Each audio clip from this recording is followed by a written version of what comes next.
Alright, what is going on, everybody? Today we are going to be going over every single stage in the new Anomaly Arbitration mode with my E6S5 Evernight. Thought I'd do a little fun video because I did just recently S5 her Lycon and I got her E6 a few days ago on the release of her banner, so I thought I'd make a fun video like this. If you guys do find this video fun to watch, let me know. Maybe I'll start doing more ones like this. If you guys want another Evernight specific one, I can go through all other endgames, MLC Pure Fiction, and APOC and show her absolutely obliterating that. But yes, like I mentioned, I'm going to be going over every single stage, so Night 1, Night 2, Night 3, and yes, this does include the Knights in Check Lygus boss. I'm going to keep it consistent. I'm only going to use this team consisting of RMC, Tribi, Evernight, and Ruan Mei. I know people get pissy when I don't ever show builds, so I'm going to go over the builds real quick. I do have RMC on the Her Shop Lycon. Traces can be a bit higher, but you know, whatever. Relics is just 4-piece ordeal just because I lost the 2-piece and I gave it to someone else, so you know, I just kept her on this. Broken Keel because I'm suffering and I don't have anything else. Obviously E6 because, you know, free. Tribi, have Signature Lycon, Traces Max, Bone Set and Poet Set, and E2. Evernight herself, she is rocking a almost 8k HP build with almost 70% crit rate, which this is 100% anyways. Almost 180 crit damage. Still farming that set, going to need a better one. Traces Max, S5 Lycon. We do have the proper bone set and 4-piece World We're Making Deliver, and of course E6. Ruan Mei is E1, is running Watchmaker. I should really change this because I honestly don't use her on the break team. But, you know, I'm kind of lazy and it doesn't matter. I have her on Von Walk. I do wish I was able to do a slow Ruan Mei setup, but I don't have the actual pieces to get her to 120 speed. So I'm suffering on that, but yeah, Signature Lycon and 147 speed here with enough break effect. So let's begin with Night 1. This one is the stage that is mainly for the break team, but you can really do it with anyone else, to be honest. So everyone's technique does work here. They'll throw the Tribi nuke because it's funny. And I do know when I did make a video like this, people did mention they want me to yap through it, so I guess I will try to yap. Only thing annoying here is going to be the dragons, but I'm going to Tribi off first just so this can get a bit extra damage with the true damage. The best part is she does have weakness pick efficiency on her E4, but it doesn't matter here since they don't have ice weakness anyways. So it's a bit rough. The only one that can really do anything is Tribi, so this is cool because I can get a setup here where I just get a bunch of stacks, and I might be able to one-shot them through their toughness. So I'm going to ult here, and I'm going to pretty much get 2 skills because of RMC. So already in the mills, I get the skill, RMC mem buff comes up, get to give it our turn, skill again, and we have 80 stacks, which is going to go up to like, I don't even know, 87. And it almost bypassed. I'm just going to skill here because, you know, this team is very skill point positive, so I can kind of afford to do that. You can honestly even do it with her. Here, I want to basic just because I want to get bigger stacks and, you know, funnier number. And if I did the thing there, I'd have to, unfortunately, end up not being able to. Here, I'm going to basic because I want to get Evernight to get our turn once here. And I'm also not going to, you know, overdo anything here, just so I don't activate the mem buff. So now it is her turn. This will activate it. Alright, that's unfortunate. I was kind of hoping it didn't. But this is fine, actually, because I can just do this. The ult will... I'm not going to lie with you guys. The ult is probably going to kill. It didn't. Damn it. That's kind of annoying, but it's fine. 5.8 million. Pretty sure that's without Tribi buff here. So this part is going to be a bit annoying. Just because they're going to get all these turns. This is going to affect someone. Oh, it hit Mem. I guess that's a pretty good scenario. Definitely can optimize this a bit faster if I ended up, you know, getting the Mem buff to proc after that Evernight attack. So this part doesn't matter. I'll just skill here because funny. Evernight gets the skill here. 84 stacks, they will die. Yep, just like that. And that is Night 1 with a 0 cycle. Next up would be Night 2, the stage that is mainly for Dot because they have characters that lower crit. At least crit damage, I mean, at least I think it's crit damage only. More crit damage you deal, the less you'll end up doing overall. So it's primarily just break and dot specifically. Dot is better, but break does work practically just as good.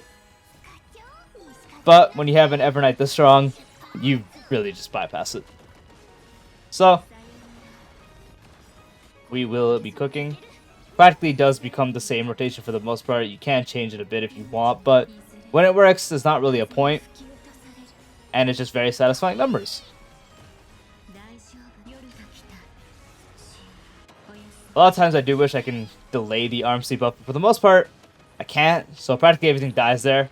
My crit damage is going to be lowered here, but it really doesn't matter. I get so many memory stacks to where...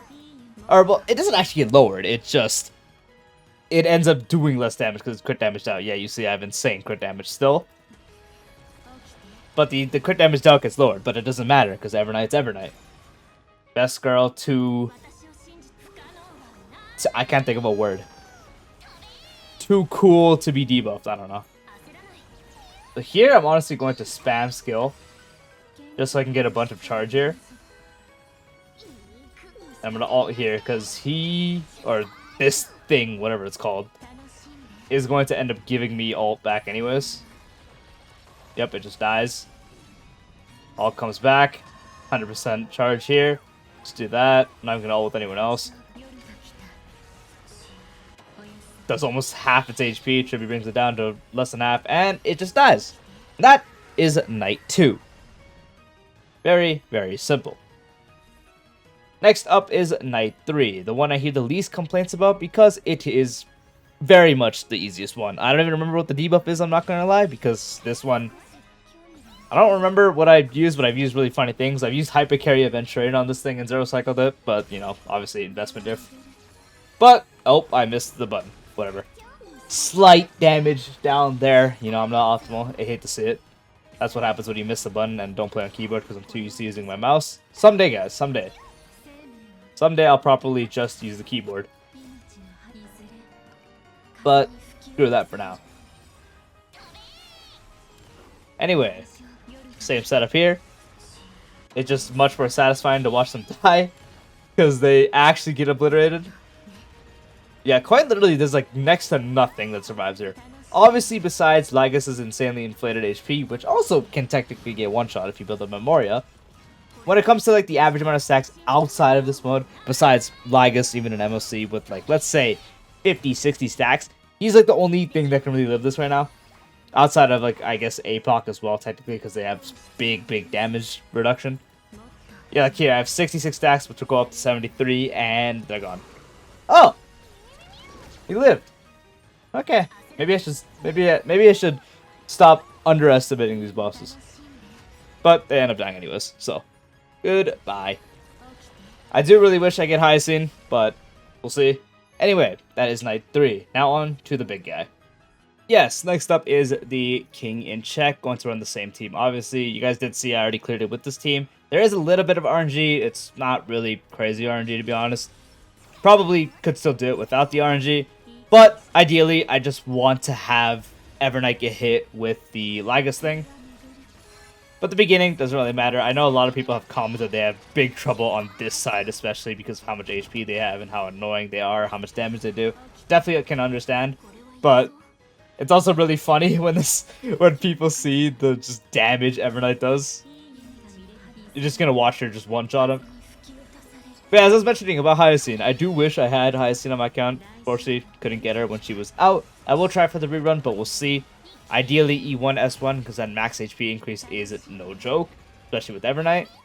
This team is already overkill, but, you know, if you can chase higher damage, you're obviously going to want it, and future proof my account till, like, 10.x. But, pretty much, we're going to try to get as much charge as possible here, while dealing as much damage as possible at the same time. With Hyacine, this stage would be an actual, just like, regular stage. But I don't have her, and we're doing Sustainless, which makes it cooler. Right, guys? Sustainless is the wave. Not playing. Anyway, Sustainless runs are cooler to watch this. So I'm going to let him attack, build up more here. And then I ult with these two, which Evernight ult will put him into the Disputation mode, whatever the mode is called. I think it's called Disputation mode. Yeah. So that happens. We have RMC charged up. We want him to hit... Oh, well, that's annoying. Honestly, it's fine. We can hit her again. Cool. And I'll just ult with this, which is going to lower my HP, which is why you're probably like, why are you doing it? But it's fine. Trust me, you'll see. Get big amount. This might get us enough charge. We'll see. Yeah, it will. So as we see, we do almost 7 million there.